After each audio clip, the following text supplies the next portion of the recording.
No verão de 1939, antes que o estrondo da guerra abalasse a Europa, Joseph Goebbels estava em um grande palco em Berlim. Os refletores brilhavam sobre as suásticas, a multidão rugia e sua voz clara e autoritária ecoava pelos alto-falantes por toda a cidade. Cada palavra era cuidadosamente elaborada, cada gesto era calculado. Aqui estava o mestre de um novo tipo de poder, o poder de remodelar a própria realidade, de insuflar mentiras, medos e esperanças nos corações de milhões. Goebbels acreditava que a propaganda não era apenas uma ferramenta, era a base do controle. Uma declaração famosa atribuída a ele, embora sem fonte confiável, diz, abre aspas, se você contar uma mentira grande o suficiente e continuar repetindo, as pessoas acabarão acreditando nela. A mentira só pode ser mantida enquanto o Estado conseguir proteger o povo das consequências políticas, econômicas e ou militares da mentira. Assim, torna-se de vital importância para o Estado usar todos os seus poderes para reprimir a dissidência. Pois a verdade é a inimiga mortal da mentira e, assim, por extensão, a verdade é o maior inimigo do Estado. Fim de citação. Se ele realmente falou ou escreveu essas palavras, a ideia captura algo essencial: a disposição do regime nazista de dissolver a verdade em seu próprio benefício e transformar o engano em ritual, espetáculo e crença. Ele comandava as ondas de rádio, orquestrava comícios, moldava a cultura e o entretenimento. Ao fazer isso, ele transformou a propaganda em uma arquitetura imersiva. Os discursos, os cartazes, as músicas e as imagens, todos reforçando uma única visão de mundo. Hitler como salvador, judeus como inimigos, Alemanha combativa e justa. Goebbels entendia que o poder não está apenas na força, mas no que as pessoas passam a acreditar e em como passam a se enxergar. Então, essa era a voz que eles ouviam, inabalável, sedutora e aterrorizante. Porque por trás do som havia disciplina e por trás da disciplina medo. Medo não expresso abertamente, mas absorvido. Em 1939, muitos na Alemanha já não viam diferença entre a verdade e a verdade. Como Goebbels dizia, é assim que a propaganda se torna realidade. Bem-vindo ao Guerras do Mundo.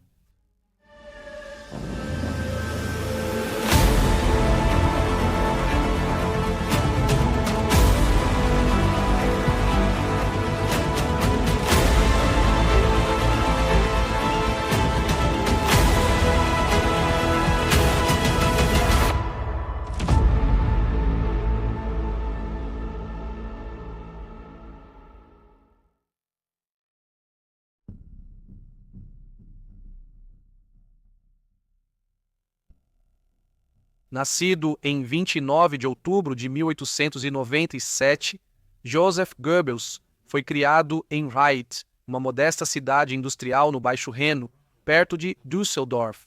Sua família era católica.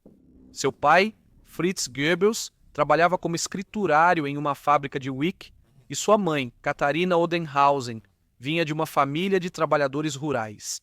Ele era um dos vários filhos, as irmãs mais novas Maria e Elizabeth, e os irmãos mais velhos Konrad e Hans, sendo que outra irmã mais velha morreu na infância antes de ele nascer.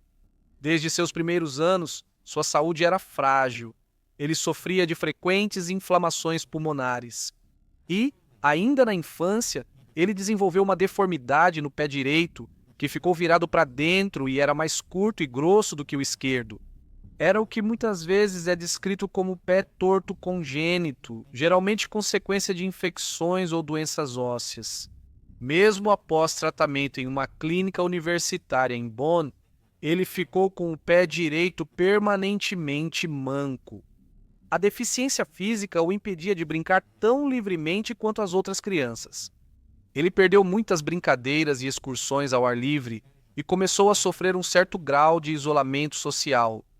Como o próprio Goebbels escreveu, abre aspas, minha juventude, a partir de então, foi bastante arruinada. Fui forçado a me virar sozinho. Não podia mais brincar com os outros, tornei-me solitário. Um solitário, fecha aspas. Ele iniciou o ensino fundamental em 1904 em Wright. Ele lembrava de professores rigorosos.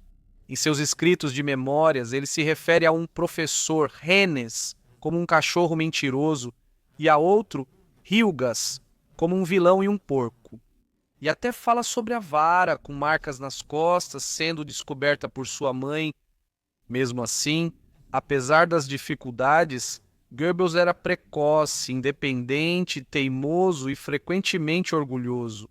À medida que progredia, ele frequentou a escola secundária em Wright, embora, segundo ele mesmo, fosse preguiçoso e letárgico às vezes. Ele demonstrou aptidão para línguas, especialmente grego e latim, além de estudos religiosos e história. Seus pais esperavam que ele se tornasse padre. Sua criação religiosa moldou profundamente sua visão de mundo na juventude. Mas, durante seus anos universitários, seus interesses começaram a se voltar mais para a literatura. Em 1917, ele concluiu seu Abitur, equivalente ao vestibular ou exame de ingresso na universidade, ficando entre os melhores de sua turma. Ele até recebeu a tradicional honra de discursar na cerimônia de formatura. Depois vieram as universidades de Bonn, Würzburg, Freiburg, Munique e, finalmente, Heidelberg. Em 1921, ele obteve seu doutorado em Filologia e Literatura Alemã, com uma tese sobre Wilhelm von Schütz, um dramaturgo romântico menor do século XIX. Mesmo antes e durante seus estudos, ele já nutria ambições literárias. Ele escreveu ensaios, poesias, peças de teatro e ficção, e desde os 12 anos de idade costumava escrever um diário. Ele via na literatura uma forma de expressar seu descontentamento com o que percebia como o declínio da cultura alemã, materialismo e o que ele considerava uma ausência de estilo ou de valores eternos. Após concluir seu doutorado, ele tentou ganhar a vida dando aulas particulares e enviando artigos para jornais locais. Mas os retornos financeiros eram escassos, a rejeição era frequente e o sucesso difícil de alcançar. Esses primeiros anos, seus problemas de saúde e deformidade física, um lar católico rigoroso, mas amoroso, promessas intelectuais e fracassos iniciais, lançaram as bases para a pessoa que ele se tornaria. Orgulhoso ao máximo, ciente da necessidade de compensar fraquezas percebidas, fascinado por simbolismo, drama, sofrimento e pelo poder das palavras, sua solidão o levou à leitura, à autorreflexão, à escrita de diários e versões ficcionalizadas de si mesmo. É nesses anos formativos e nessa criação isolada que começamos a ver as sementes do mestre da propaganda.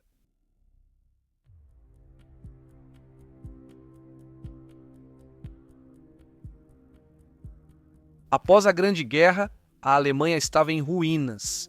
O colapso do governo imperial, os termos duros do Tratado de Versalhes, a inflação desenfreada e a instabilidade política, tudo isso deixou muitos jovens alemães desorientados e revoltados. O jovem Joseph Goebbels, tendo sido rejeitado para o serviço militar na Primeira Guerra Mundial por causa de sua deformidade, sentiu essa perda de status de forma aguda. Recém-doutorado em 1922, ele já nutria ressentimentos havia muito tempo. O sentimento de traição em Versalhes, o caos da República de Weimar e, acima de tudo, o fracasso que ele via na sociedade alemã. Urbanização, materialismo e uma perda do que ele considerava cultura autêntica. Ele começou a frequentar círculos nacionalistas e o clima de desespero tornava as ideias radicais ainda mais atraentes. No final de 1924, Goebbels ofereceu seus serviços a Karl Kaufmann, o líder distrital ou Gauleiter do distrito Rhein-Ruhr, para o Partido Nacional Socialista dos Trabalhadores Alemães, Partido Nacional Socialista dos Trabalhadores Alemães, popularmente chamado Partido Nazista. Kaufmann o apresentaria a Gregor Strasser, uma figura poderosa da ala esquerda do Partido Nazista, que combinava o nacionalismo alemão com ideias econômicas de cunho socialista. As crenças de Strasser em um controle estatal mais forte, retórica anticapitalista e ênfase na traição do povo pelas elites ressoaram profundamente em Goebbels. Sob a influência de Strasser, ele trabalhou em jornais regionais e ajudou a organizar escritórios do partido, sendo suas primeiras contribuições de natureza jornalística e organizacional. Em meados da década de 1920, Goebbels também estava desenvolvendo seu próprio senso para a oratória e um talento para a expressão dramática. Ele fundou o Nationalsozialistische Briefe, ou Cartas Nacional-Socialistas, uma série de panfletos que transmitia a visão social revolucionária radical da ala esquerdista do partido. Ele via muitas das propostas econômicas do strasserismo como correções necessárias para o que ele considerava o colapso da Alemanha sob o liberalismo do pós-guerra. Mas ele ainda não estava totalmente comprometido com o partido, como mostram anotações tensas em seu diário da época. Uma admiração, sim, pelo radicalismo socioeconômico de Strasser, mas aversão ao populismo de massas mais superficial de Hitler. Mas também havia o reconhecimento de que Hitler possuía algo que mais ninguém tinha: magnetismo, liderança e poder visível. O ponto de virada veio em 1926, especialmente em torno da Conferência de Bamberg. Hitler convocou essa reunião para resolver disputas internas, especialmente entre Strasser e a liderança do partido, sobre o quão radical o Partido Nacional Socialista dos Trabalhadores Alemães deveria ser em relação à política econômica e social. Hitler viajou pessoalmente para se encontrar com Goebbels, Franz Pfeffer von Solomon e Karl Kaufmann, oferecendo reconciliação, atenção pessoal e promessas de influência. O próprio Goebbels ficou muito impressionado. Ele escreveu em seu diário, abre aspas, Adolf Hitler, eu te amo porque você é ao mesmo tempo grandioso e simples. Isso é o que se chama de gênio, fecha aspas. No outono de 1926, Goebbels tomou uma decisão decisiva, rompeu com o programa aberto de Strasser e se alinhou totalmente com Hitler. Hitler o recompensou nomeando-o Gauleiter do distrito de Berlim-Brandemburgo, dando-lhe uma posição-chave no aparato nazista. Nessa nova função, Goebbels tinha tanto poder administrativo quanto ferramentas para propaganda, jornais, organização local e comícios. Berlim lhe ofereceu um grande palco e ele aproveitou ao máximo. Ao longo desses primeiros anos, o estilo político de Goebbels se solidificou, oportunista, ferozmente ambicioso, ideologicamente radical, mas prático. Ele misturava teatralidade com cálculo implacável. Ele experimentou com publicações de propaganda, discursos e encenações públicas. Ainda não como ministro da propaganda, mas já dominando a arte de apelar à emoção, ao medo, à humilhação nacional e à esperança. Mas mais do que isso, ele percebeu o poder de um vínculo pessoal com um líder, o valor simbólico da lealdade. E como a propaganda começa, não no papel, mas na lealdade, no espetáculo e na arte da persuasão.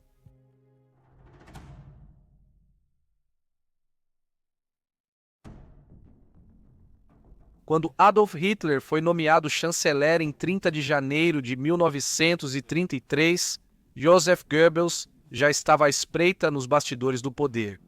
Sua recompensa viria em 13 de março de 1933, quando foi nomeado ministro do Reich para o esclarecimento público e propaganda, colocando-o totalmente no comando de quase todos os canais de comunicação de massa na Alemanha. A partir desse momento, a máquina de propaganda deixou de ser apenas uma ferramenta de agitação partidária e se tornou um instrumento completo do Estado. Goebbels assumiu o cargo com poderes amplos.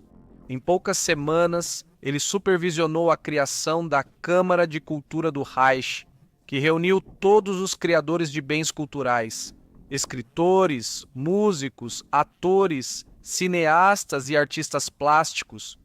Por meio dessa Câmara, o regime podia excluir judeus e outras pessoas politicamente consideradas não confiáveis da produção cultural e forçar as obras aprovadas a ocuparem o centro da vida alemã.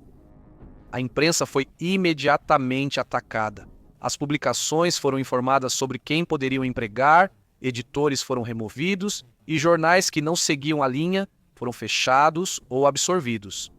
Por exemplo, em 4 de outubro de 1933, a Schriftleiter Gesetz, ou Lei dos Editores, definiu qualificações rigorosas para editores com base em critérios raciais, ideológicos e educacionais.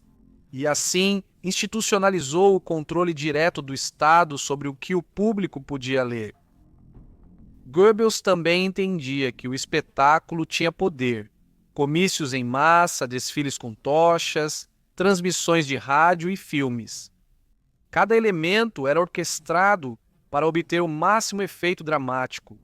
No momento em que Hitler se tornou chanceler, Goebbels ordenou que a rádio estatal transmitisse ao vivo a celebração com tochas pela ascensão de Hitler ao poder.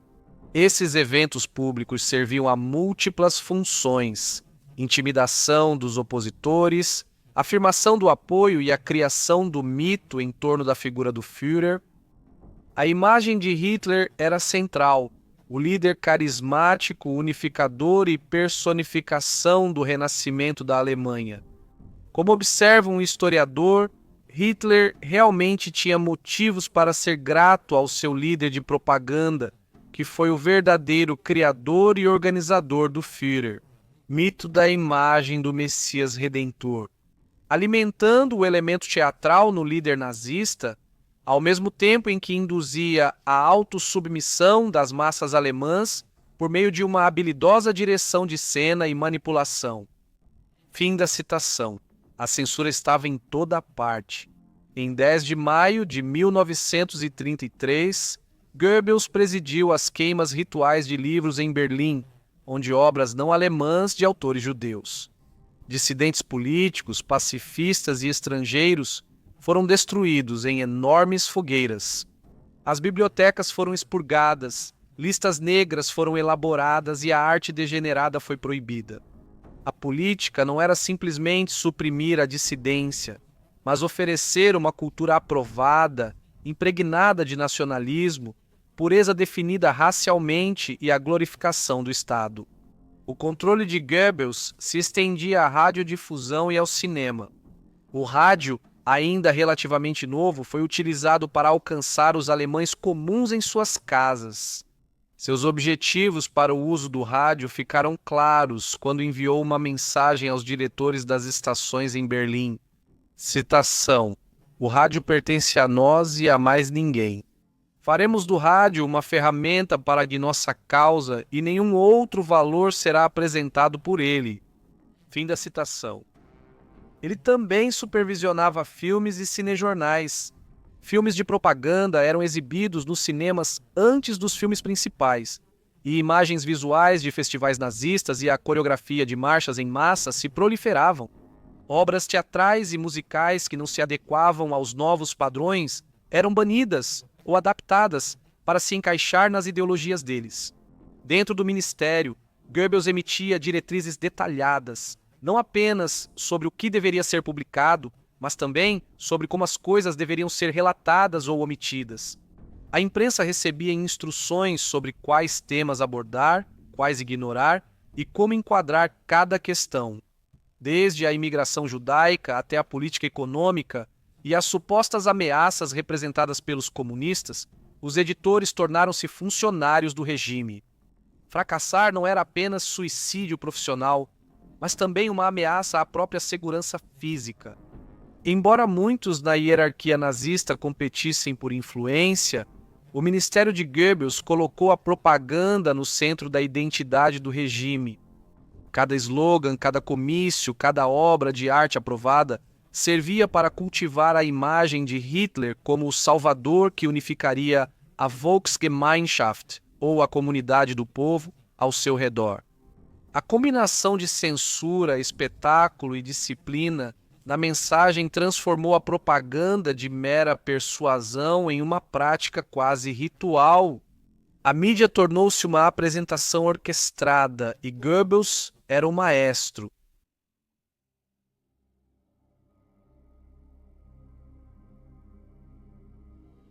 Em meados da década de 1930, o regime sob Goebbels havia alcançado algo além do mero controle da mídia. Eles haviam entrelaçado a visão de mundo nazista tão profundamente no cotidiano que a dissidência ou perspectivas alternativas tornaram-se quase impensáveis.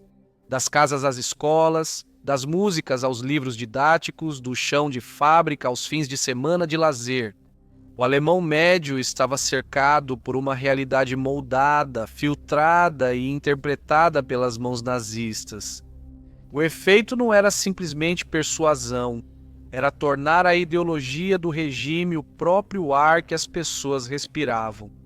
Em casa, o Volksempfänger, ou receptor do povo, tornou o rádio um elemento central dessa saturação. Introduzido para ser acessível aos trabalhadores, ele garantia que muitos lares pudessem receber transmissões que eram diretamente controladas pelo ministério de Goebbels. Isso não era apenas notícias, era música, discursos, cultura e entretenimento leve, tudo enquadrado dentro dos valores aprovados pelos nazistas.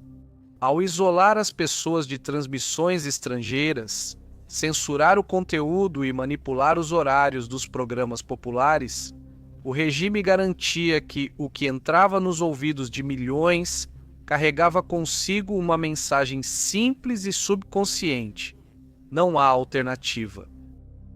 Em espaços públicos, alto-falantes nas esquinas, em fábricas e praças, transmitiam discursos, notícias e músicas aprovadas pelo regime.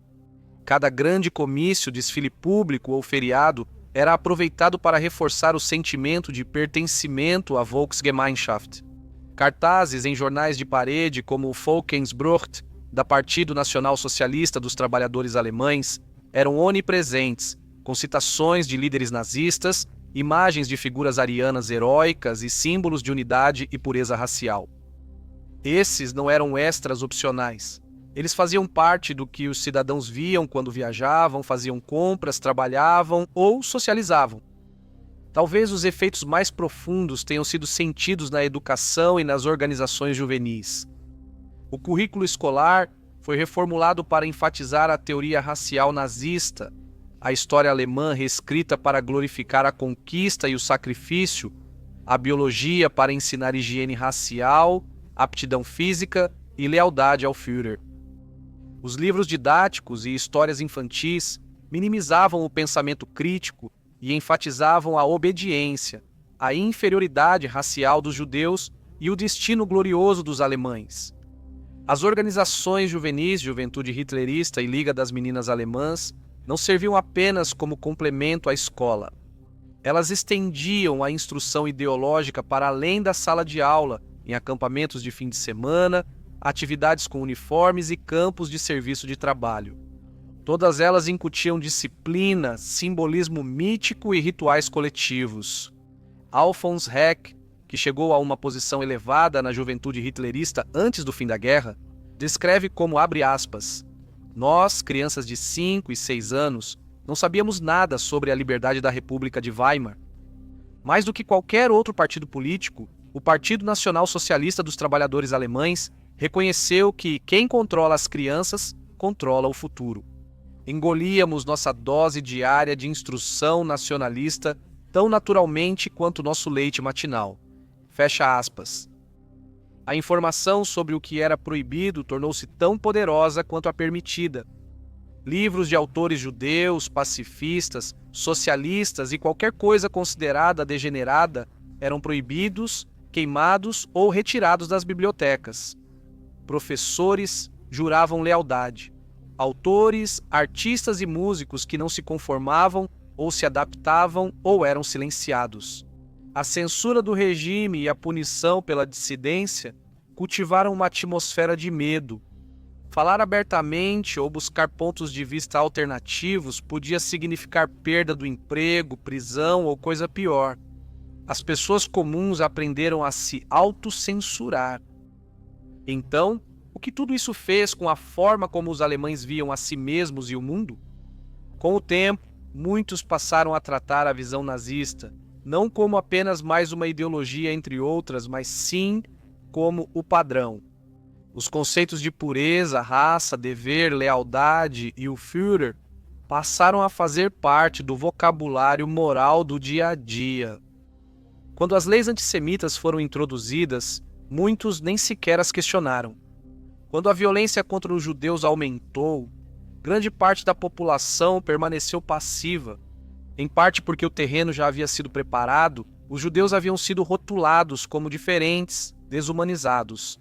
Repetidamente em filmes, jornais e na educação, a propaganda já havia construído uma legitimidade para a perseguição antes mesmo que ela começasse a acontecer. Pesquisas empíricas após a guerra confirmam isso. Pesquisas realizadas nas últimas décadas demonstram que aqueles que foram educados sob o sistema nazista, expostos a organizações juvenis e à educação nazista, apresentam crenças antissemíticas mais fortes que perduram até a vida adulta do que aqueles nascidos antes ou depois dessa geração. Os jovens não eram simplesmente receptores cuidadosos. Eles foram moldados, formados e lapidados por instituições que afirmavam cuidar das mentes, corpos, lazer e lealdades de sua juventude. E ainda assim, a saturação nem sempre significava unanimidade. Houve alemães que resistiram, que questionaram, que esconderam livros proibidos ou ouviram rádio estrangeiro, mas até mesmo a resistência foi moldada pela propaganda, rumores, segredo e medo. Para a maioria, no entanto, a máquina de propaganda conseguiu fazer da narrativa nazista a lente através da qual interpretavam a política, a história da comunidade e a identidade. A conquista de Goebbels não foi apenas controlar o que os alemães ouviam e viam, mas moldar o que muitos alemães sentiam como sendo real. E, em um ambiente assim, a visão de mundo do regime deixou de ser simplesmente propaganda. Para muitos, isso se tornou os valores da vida cotidiana.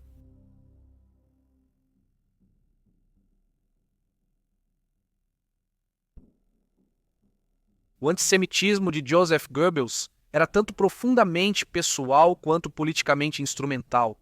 Desde os primeiros anos do Partido Nazista, ele via os judeus não apenas como um grupo religioso ou étnico, mas como uma ameaça existencial à Alemanha e ao Terceiro Reich.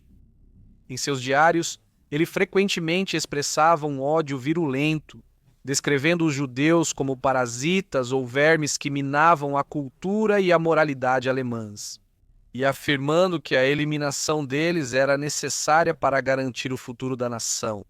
Como parte de um discurso em junho de 1943, ele pronuncia uma frase simples que deixa sua ideologia perfeitamente clara. Citação: "Assim como um besouro da batata destrói batatas, o judeu destrói nações e povos. Só existe uma solução para lidar de forma radical com esse perigo." Fim da citação. Uma vez no controle do Ministério da Propaganda, Goebbels usou sua influência para espalhar essas ideias por toda a sociedade alemã, desempenhando um papel fundamental na intensificação da perseguição aos judeus. As infames queimas de livros de 1933, organizadas em parte pelo ministério dele, apagaram simbolicamente a literatura judaica e não alemã da vida cultural. Goebbels fez discursos nesses eventos, apresentando as purgas como uma defesa da pureza nacional e da cultura.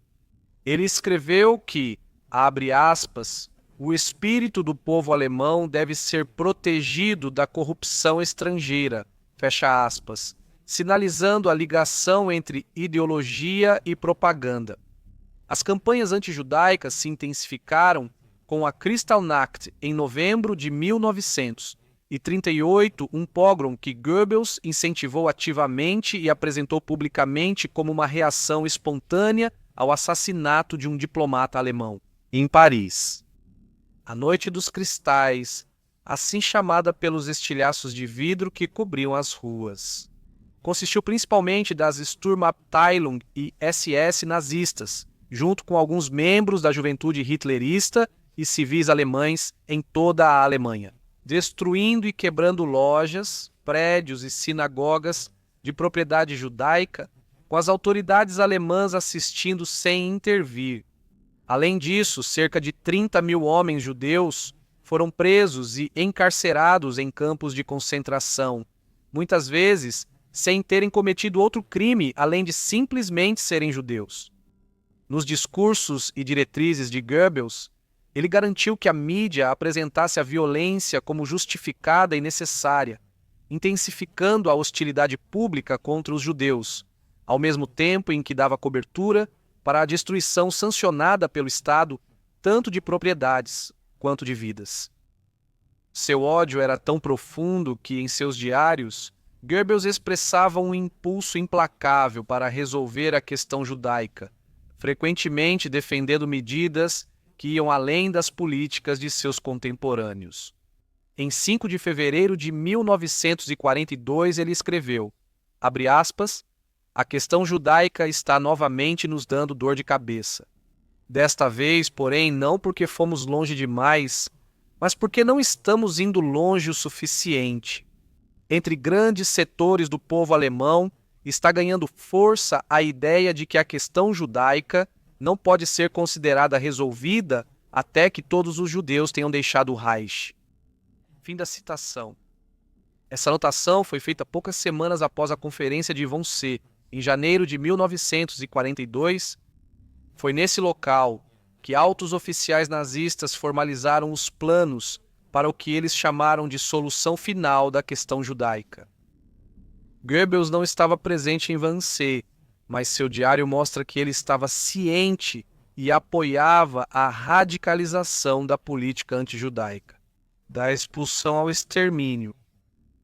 Em entradas posteriores, ele escreveu aprovando, abre aspas, nossa política radical e decisiva contra os judeus, fecha aspas, apresentando isso como uma missão histórica. O ministério de propaganda dele repetia essa linguagem na imprensa e no rádio, usando eufemismos como evacuação ou reassentamento para mascarar a realidade do assassinato em massa, enquanto retratava os judeus como sabotadores e inimigos do Reich. Por meio desses canais, Goebbels ajudou a preparar o público alemão para aceitar as deportações e assassinatos que se seguiram. Ele amplificou as ameaças de Hitler sobre o extermínio dos judeus, justificou pogroms como a Noite dos Cristais como atos de defesa e apresentou o próprio Holocausto como uma medida de guerra sombria, porém necessária. Ao fazer isso, ele não era simplesmente um propagandista refletindo a política, mas um defensor entusiasmado do genocídio, dando respaldo ideológico e retórico aos crimes mais terríveis do regime.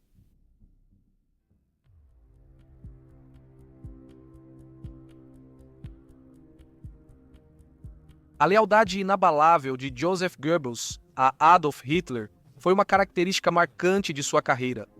Desde o primeiro encontro deles em 1925, Goebbels ficou cativado pelo carisma e pela visão de Hitler, frequentemente expressando profunda admiração. Em seus diários, ele frequentemente se referia a Hitler como um gênio, mostrando sua profunda devoção.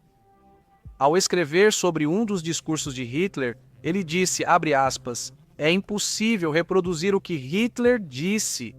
Deve ser vivenciado. Ele é um gênio, o instrumento natural e criativo de um destino determinado por Deus. Estou profundamente comovido. Fim da citação. A posição de Goebbels como ministro da propaganda do Reich o colocava em contato direto com Hitler, permitindo-lhe moldar a percepção pública e reforçar a imagem do Führer. Sua habilidade em manipular a mídia, orquestrar discursos e controlar a produção cultural lhe garantiu um lugar de confiança no círculo interno. Mas isso também exigia navegar cuidadosamente pelas rivalidades. Entre os outros altos nazistas, Hermann Göring, sucessor designado de Hitler e chefe da Luftwaffe, frequentemente entrava em conflito com Goebbels. A rivalidade deles vinha tanto de tensões ideológicas quanto pessoais. Goebbels criticava a ostentação e o egoísmo de Göring, enquanto Göring ressentia a influência de Goebbels sobre Hitler e considerava seus esforços de propaganda manipuladores e voltados para a autopromoção. Heinrich Himmler, chefe da SS, mantinha uma relação mais distante com Goebbels. Embora ambos fossem devotados a Hitler, o estilo secreto e burocrático de Himmler, assim como suas inclinações místicas, frequentemente contrastavam com a abordagem pública e performática de Goebbels. Goebbels registrou seu ceticismo em relação à visão de mundo de Himmler em seus diários, considerando-a tanto impraticável quanto excessiva, e frequentemente criticava as crenças esotéricas de Himmler, que ele julgava sem sentido. Ainda assim, os dois ocasionalmente colaboravam em campanhas que combinavam terror com propaganda, demonstrando o pragmatismo necessário para atuar na corte de Hitler. Apesar dessas rivalidades, a posição de Goebbels dentro do círculo interno permaneceu segura, graças às suas alianças estratégicas e ao seu papel indispensável na manutenção da narrativa nazista. Sua influência ia além da política, porém, pois ele também era um homem de família. Em 1931, ele se casou com Magda Quandt, uma ex-secretária que compartilhava de suas convicções ideológicas. Eles tiveram 6 filhos, e sua vida familiar era frequentemente retratada como modelo dos valores nazistas. Porém, a vida pessoal de Goebbels também teve escândalos. Em 1939, ele começou um caso com a atriz tcheca Lida Barova, o que se tornou uma fonte de tensão dentro do círculo interno. O próprio Hitler interveio, obrigando Goebbels a terminar o relacionamento para preservar a disciplina do partido, uma medida que reforçou o quanto as ações pessoais eram inseparáveis da sobrevivência política. Os relacionamentos de Goebbels não eram definidos apenas por rivalidade e disciplina, mas também por aliança e dependência mútua. Figuras como Rudolf Hess e Albert Speer respeitavam sua habilidade de gerir a opinião pública e manter a lealdade a Hitler, enquanto sua relação com o Führer lhe permitia atuar como mediador em disputas entre outros líderes. Dentro desse ecossistema de poder, a influência era constantemente negociada. A perspicácia política de Goebbels e sua compreensão das dinâmicas pessoais permitiram que ele fortalecesse sua posição e protegesse seu papel como principal propagandista de Hitler, mesmo quando as tensões fervilhavam ao seu redor.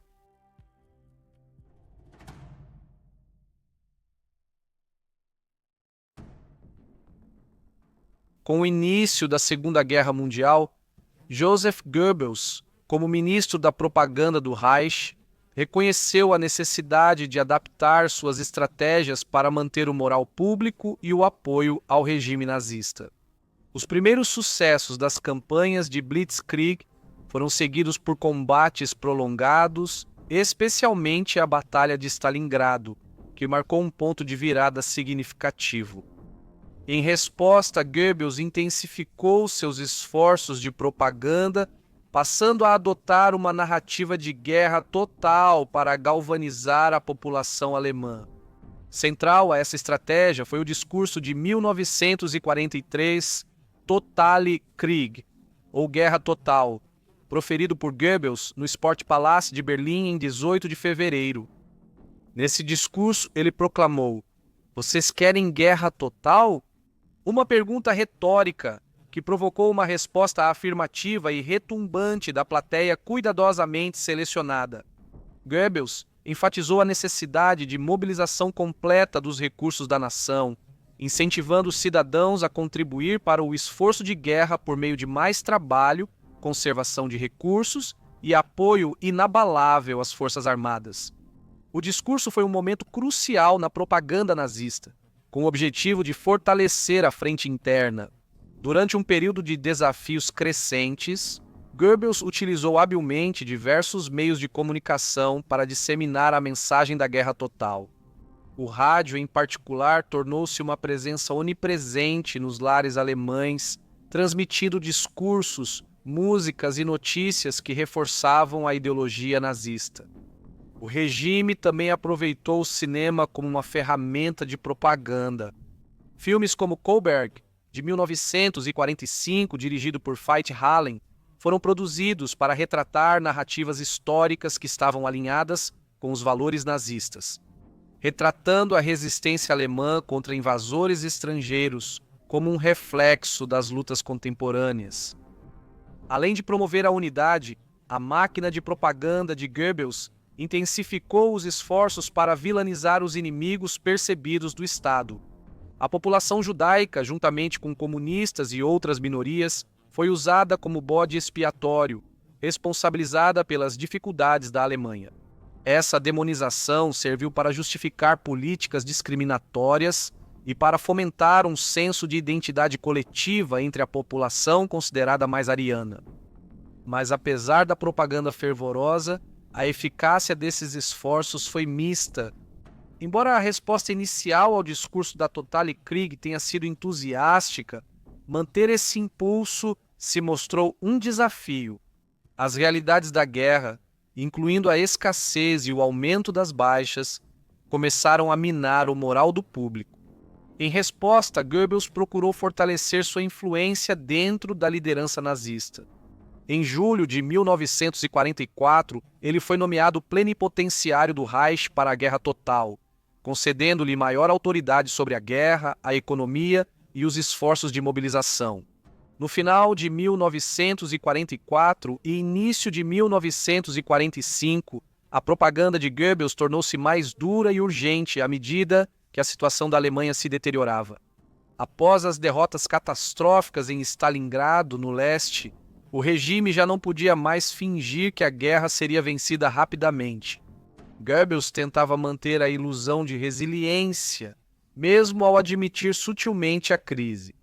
Ele supervisionou campanhas de mobilização não apenas de recursos, mas também de pessoas, incluindo crianças, idosos e veteranos incapacitados, através do Volkssturm, a milícia nacional formada em outubro de 1944. A propaganda em torno dessa força da Guarda Nacional a retratava como prova de que todo cidadão ainda podia defender o Reich. Discursos, cartazes e manchetes de jornal enfatizavam sacrifício, coragem e dever. Mesmo com o colapso das linhas de frente, as anotações do diário de Goebbels de janeiro até abril de 1945 refletem um sentimento crescente de desespero. Em seus escritos, ele observava com dolorosa ironia a diminuição do território alemão, os bombardeios noturnos, a destruição da infraestrutura civil e o enfraquecimento da Luftwaffe. No dia 13 de março de 1945, Goebbels lamentou que o prédio de seu próprio Ministério da Propaganda na Wilhelmstrasse havia sido destruído por um ataque de mosquitos. No diário, ele escreveu sobre sua tristeza pela perda das salas e salões reconstruídos com tanto cuidado, observando isso como um mau presságio. Citação: estou tomado pela tristeza. Hoje faz exatamente 12 anos em 13 de março desde que entrei neste ministério como ministro. É o pior presságio possível para os próximos 12 anos. Fim da citação. Essas perdas pessoais foram exploradas pelo rádio estatal e pelos jornais como símbolos do sofrimento nacional mais amplo. Elas serviram para legitimar os apelos ao sacrifício e para intensificar a importância moral da resistência. Quando Berlim passou a ser diretamente atacada, Goebbels tentou controlar a narrativa, mesmo com o caos se aproximando. O Völkischer Beobachter, o jornal do partido, passou a ser cada vez mais dominado por slogans e exortações patrióticas como "não vamos nos render" e "lutem até o fim". Todo alemão deve se manter firme. As edições diminuíram por causa da escassez de papel. E com o tempo, o conteúdo se reduziu a denúncias contra os aliados e acusações de traição interna e externa, e garantias de que, apesar dos contratempos, o destino da Alemanha ainda era justo. Goebbels também usava discursos no rádio para, ao mesmo tempo, condenar os bombardeios do inimigo e prometer reviravoltas milagrosas. Novas armas estavam chegando, essas armas 5 ou algum contra-ataque de última hora.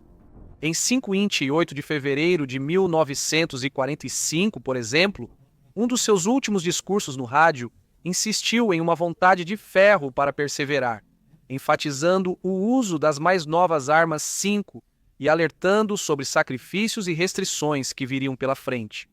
Mas os civis que ouviam isso só sabiam que as bombas estavam caindo. O inverno era congelante e a comida era escassa, mesmo enquanto a retórica insistia em manter a fé. Apesar da intensificação dessas medidas, as rachaduras no poder da propaganda tornaram-se evidentes. O moral dos civis, cultivado por tanto tempo, começou a se despedaçar diante da fome, do frio, do medo e da percepção de que a derrota era mais do que provável. O registro de Goebbels mostra sua frustração com outros líderes nazistas, especialmente com o desempenho de Göring à frente da Luftwaffe e com a incapacidade ou falta de vontade de Hitler em fazer mudanças decisivas. Citação: peço mais uma vez ao Führer que finalmente tome uma atitude, pois as coisas não podem continuar assim. Afinal, não devemos mandar nosso povo para a desgraça só porque não temos força de decisão para eliminar a causa do nosso infortúnio. Fim da citação. À medida que a derrota da Alemanha se aproximava, a propaganda de Goebbels passou a depender cada vez mais do desespero, mobilizando cada cidadão através do Volkssturm, usando danos pessoais para dramatizar o sofrimento coletivo, encolhendo, mas ainda insistindo em unidade, sacrifício e crença. A máquina que antes declarava triunfo agora tentava declarar resistência para manter a esperança viva, mesmo quando a estrutura sob ela estava desmoronando.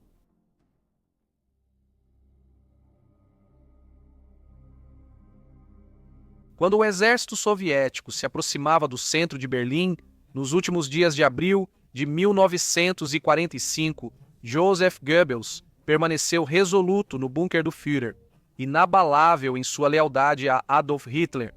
A cidade acima estava em ruínas e o ar estava denso com a fumaça dos bombardeios incessantes. Apesar do desespero da situação da Alemanha, Joseph Goebbels continuava a orquestrar a propaganda de seu escritório subterrâneo, tentando manter a ilusão de ordem e coragem entre aqueles que permaneciam. Em seu discurso final, em 21 de abril de 1945, Joseph Goebbels se dirigiu ao povo de Berlim. Citação: defensores de Berlim, os olhos de suas esposas, mães e filhos estão sobre vocês. Eles confiaram a vida, a fortuna, a saúde e o futuro deles a vocês. Agora vocês conhecem sua tarefa, e eu sei que irão cumpri-la de maneira exemplar. A hora da verdade chegou. Fim da citação. Magda Goebbels compartilhava da determinação sombria do marido. À medida que as paredes do bunker se fechavam ao redor deles, o casal tomou uma decisão assustadora. Suas vidas e as de seus 6 filhos terminariam juntos. As crianças Helga, Hildegard, Helmut, Holding, Hedwig e Heidrun, com idades entre 4 e 12 anos, foram sedadas com morfina pelo dentista da SS, Helmut Kunz, e depois receberam cianeto para completar o ato. Traudl Junger lembrou da sombria convicção de Magda, contando que ela queria, abre aspas, proteger seus filhos de viverem na desgraça sob o domínio dos vencedores. Fecha aspas. Rochus Mich, o operador de telefone do bunker, mais tarde descreveu ter visto as crianças brincando inocentemente momentos antes de suas mortes, completamente alheias ao destino que as aguardava. Após a morte das crianças, Joseph e Magda Goebbels deixaram o bunker e foram para o jardim da chancelaria do Reich. Foi ali que eles tiraram suas próprias vidas. Os relatos diferem um pouco. Alguns sugerem que eles ingeriram cianeto, enquanto outros relatam que Joseph foi baleado para garantir sua morte.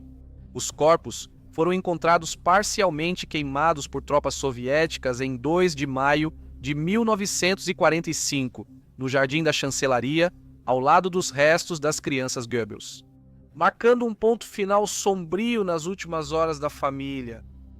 A atmosfera dentro do bunker nesses últimos dias era tensa e surreal.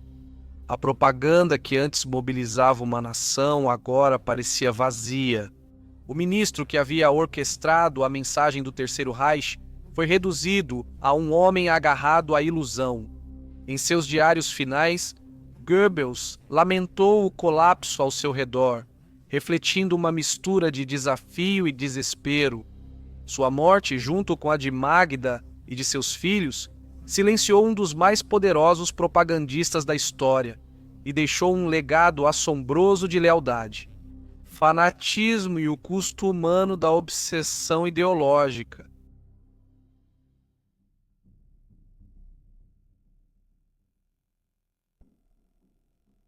O nome de Goebbels tornou-se quase sinônimo de propaganda.